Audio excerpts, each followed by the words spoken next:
এবার ইরানের দাবি, যা আমেরিকার সামরিক গর্বকে চূর্ণ করে দিয়েছে। ইরানের সশস্ত্র বাহিনীর জ্যেষ্ঠ মুখপাত্র চিৎকার করে বলছেন, পশ্চিম এশিয়ায় মার্কিন সামরিক কাঠামো সম্পূর্ণ ভেঙে পড়েছে। যে আমেরিকা বিশ্বকে কাঁপিয়ে দিত, সেই আমেরিকার সেনারা এখন বেসামরিক হোটেলে আশ্রয় নিতে বাধ্য হচ্ছে।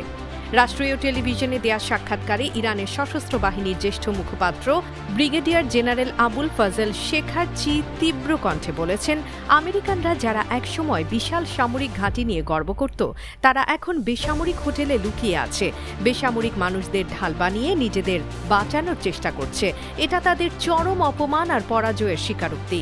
জেনারেল শেখারচি দাবি করেন, এ অঞ্চলে থাকা 17টি মার্কিন ঘাঁটি ইতোমধ্যেই ধ্বংস করা হয়েছে।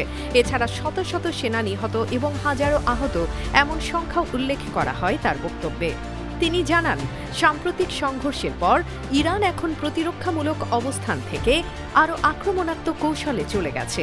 তিনি স্পষ্ট করেছেন যে ইরানের নতুন আক্রমণাত্মক অবস্থানটি মূলত আত্মরক্ষামূলক, যার লক্ষ্য দেশের সার্বভৌমত্ব রক্ষা করা এবং বিদেশি হস্তক্ষেপ প্রতিহত করা। তার ভাষায়, যে কোনো আগ্রাসনের জবাব দেয়া হবে কঠোরভাবে। জেনারেল শেখারচি ঘোষণা করেন, স্ট্রেইট অফ হরমুজ আর কখনো আগের অবস্থায় ফিরবে না। ইরানের শর্ত না মানলে মার্কিনীদের এক মুহূর্তও শান্তিতে থাকতে দেবে না।